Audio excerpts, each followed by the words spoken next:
గజం భూమి కేవలం 5,500 రూపాయలతో 135 గజాల భూమి కేవలం 7 లక్షలు మాత్రమే. సుమన్ టీవీ ప్రేక్షకులకు నమస్కారం. నేను మీ రేవంత్. సో మనకి ఈ 2023 సంవత్సరం కంప్లీట్ అయిపోతుంది కాబట్టి మ్యూచువల్ ఫండ్స్ అనేవి మనకి 2023 సంవత్సరంలో ఏవేవి ఎలాంటి రిటర్న్స్ ఇచ్చాయి, పర్టికులర్గా ఏ థీమ్స్ అనేవి ఎలా ప్లే చేశాయి అన్న దాంతో పాటుగా పర్టికులర్గా మన సెక్టార్స్ రాబోతున్నటువంటి సంవత్సరంలో 2024లో ఎటువంటి సెక్టార్స్లో కొంతవరకు ఫోకస్ చేయాలి అనే దాని గురించి కూడా కొంత డిస్కస్ చేసే ప్రయత్నం చేస్తాను.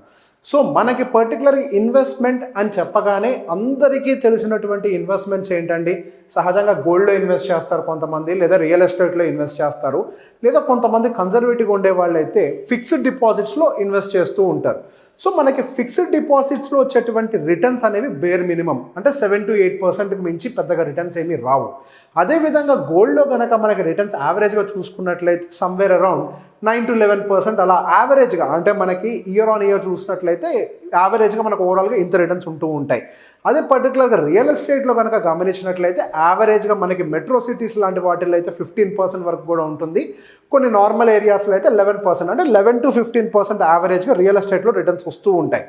సో మనం ఈ 2023 సంవత్సరంలో మ్యూచువల్ ఫండ్స్లో కనుక ఇన్వెస్ట్మెంట్ పెట్టిన వాళ్ళకి 1 year యావరేజ్ రిటర్న్స్ ఎలా ఉన్నాయి అనేదాన్ని ఒకసారి మనం అనలైజ్ చేసే ప్రయత్నం చేద్దాం. సో సహజంగా మ్యూచువల్ ఫండ్స్ అనగానే అందరికీ ఐడియా ఉండేది లార్జ్, మిడ్, స్మాల్, ఈ 3 వేరియంట్స్ అనేవి, అంటే మనకు లార్జ్, మిడ్ క్యాప్స్ అనేవి ఎలా పర్ఫామ్ చేశాయనేది ఒకసారి చూసిన తర్వాత సెక్టార్ బై సెక్టార్ ఎలా పర్ఫార్మెన్స్ ఉంది అనేది కూడా చూద్దాం. సో 2023 సంవత్సరంలో కనుక మనం 1 year యావరేజ్ గనక మంత్లీ ఎస్ఐపి త్రూ గనక పే చేసినట్లయితే average returns 23, 21, 21. So average returns అనేవి 20%గా అయితే మనకు కనిపిస్తూనే ఉంది. సో సహజంగా లోయెస్ట్ రిటర్న్స్ ఇచ్చేవి మనకి లార్జ్ క్యాప్స్ అనుకుంటూ ఉంటాము. సో ఈ లార్జ్ క్యాప్స్ కూడా ఒక రకంగా మనకి ఇయర్లీ టార్గెట్ని మీట్ చేశాయి. And next mid cap. So మన mid cap last absolute 1 year monthly ఎస్ఐపిలో కనుక కంపేర్ చేసుకున్నట్లయితే సమ్వేర్ అరౌండ్ మనకి 27, 28, 29, 27, 27. సో యావరేజ్గా మాత్రం 25% అండ్ అబౌవ్ మనకి ఈ 1 year రిజల్ట్స్ అనేవి మిడ్ క్యాప్లో కనిపిస్తూనే ఉన్నాయి. And next coming to the small cap. So average small cap 1 year absolute returns కనుక గమనించినట్లయితే 30% అబోవ్గానే 1, 2, 3, 4, 5, 6 ఫండ్స్ ఆల్మోస్ట్ మనకి 30% అబోవ్ డెలివర్ చేశాయి.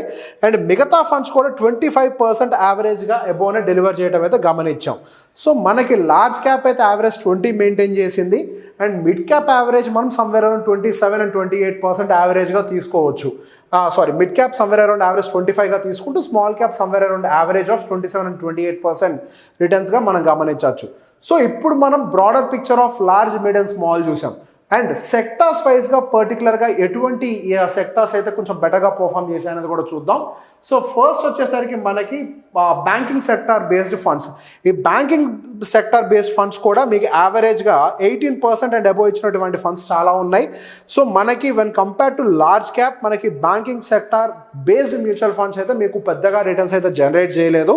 So when compare to banking based mutual funds మనకి large caps or mid caps are better performance ఇవ్వడం అయితే చూడొచ్చు మనం.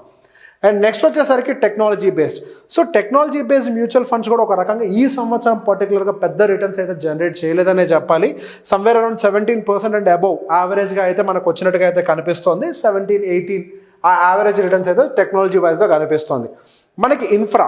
So sector ఫండ్స్లో ఈ సంవత్సరం మంచి డెలివరీని ఇచ్చింది అయితే మాత్రం ఇన్ఫ్రా రిలేటెడ్ ఫండ్స్ అండి.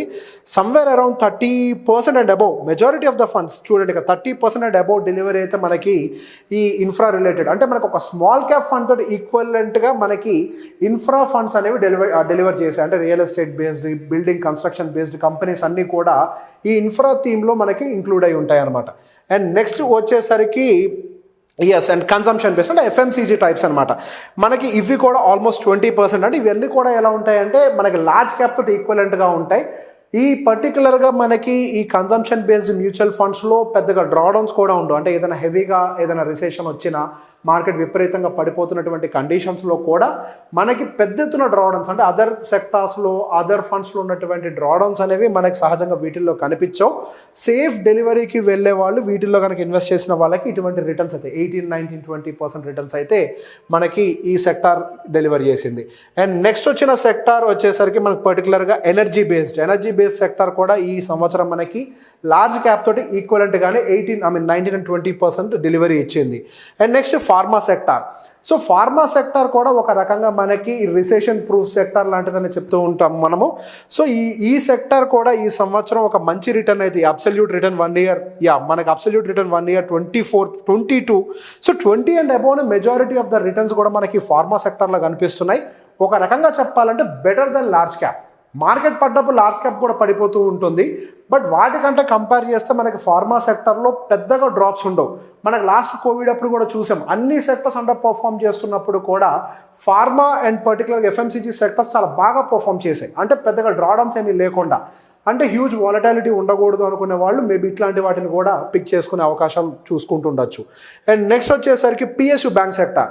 ఇందాక మనం పర్టికులర్ హోల్ బ్యాంకింగ్ సెక్టర్కి సంబంధించినటువంటి మ్యూచువల్ ఫండ్ చూసాము. ఇది పిఎస్యు బ్యాంక్ సెక్టర్ అంటే పర్టికులర్గా ఈ పబ్లిక్ సెక్టార్కి సంబంధించినటువంటి బ్యాంక్స్ అంటే ఎస్బీఐ ఇవన్నీ కూడా ఇందులో ఉంటాయి అన్నమాట. ఈ పెద్ద పెద్ద గవర్నమెంట్ బ్యాంక్స్ అన్ని కూడా ఇందులో లిస్ట్ అయి ఉంటాయి పర్టికులర్గా. సో వీటికి రిటర్న్స్ కనుక మీరు గమనించినట్లయితే మిడ్ అండ్ స్మాల్ క్యాప్ కంటే కూడా ఎక్కువగానే ఉన్నాయి. 37, 38, 38, 44. సో ఈ సంవత్సరం మనకి టాప్ 2 స్టార్ పర్ఫార్మర్స్ ఎవరు సెక్టార్స్ వైజ్గానంటే infra and PSU bank index. ఈ పర్టికులర్ ఈ 2 సెక్టార్స్ కూడా ఒక మంచి డెలివరీని అయితే మనకి చూపించాయి, ఒక మంచి అవుట్పుట్ని అయితే ఇచ్చే 37% అంటే అది చిన్న రిటర్న్స్ కాదు. అది మ్యూచువల్ ఫండ్స్లో పర్టికులర్గా సిస్టమేటిక్గా ఇన్వెస్ట్ చేసుకునే వాళ్ళు ఒక మంచి రిటర్న్స్ అయితే ఈ సంవత్సరం ఎక్స్పీరియన్స్ చేశారనే చెప్పాలి. సో 2023 పరిస్థితి అయితే ఇది. సో 2024 సంవత్సరంలో మన ఏ సెక్టార్స్ మీద కొద్దిగా ఫోకస్ పెట్టచ్చు అని కనుక నేను పర్సనల్గా అడిగితే నేనైతే పర్సనల్గా ఫార్మా మీద కొంతవరకు ఫోకస్ పెడతాను. అదేవిధంగా ఆటో మీద కూడా కొంత ఫోకస్ పెట్టే ప్రయత్నం చేస్తాను. ఫార్మా, ఎఫ్ఎంసీజీ సెక్టార్ అండ్ పర్టికులర్గా ఆటో సెక్టార్స్ వీటి మీద కొంచెం ఎక్కువగా ఫోకస్ పెట్టే ప్రయత్నం చేస్తూ ఉంటాను. అండ్ అదేవిధంగా ఐటీ సెక్టార్లో ఎప్పుడెప్పుడైతే మనకి డిప్స్ వస్తూ ఉంటాయో, ఐటీ సెక్టార్ ఎప్పుడెప్పుడైతే డౌన్ సైడ్ వస్తూ ఉంటుందో అప్పుడు నేను కొంచెంగా అక్యుములేట్ చేసే ప్రయత్నం ఐటీ సెక్టార్లో చేస్తాను. దానికి గల మేజర్ రీజన్ ఏంటి అని అంటే ఐటీ అనేది కనుక దాని డెలివరీ ఇవ్వటం మొదలు పెడితే అది స్మాల్, మిడ్, ఇన్ఫ్రా అన్నిటిని బీట్ చేసి కూడా ఒక మంచి డెలివరీ ఇచ్చే కెపాసిటీ ఉన్నటువంటి సెక్టార్ ఐటీ సెక్టార్.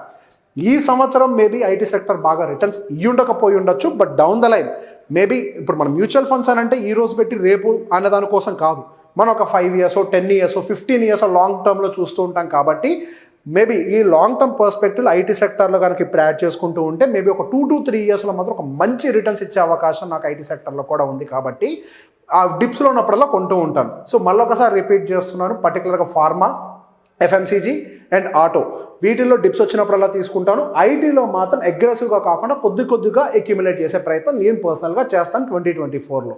సో ఈ వీడియో కనుక మీకు నచ్చినట్లయితే లైక్ చేయండి, షేర్ చేయండి. Thank you very much.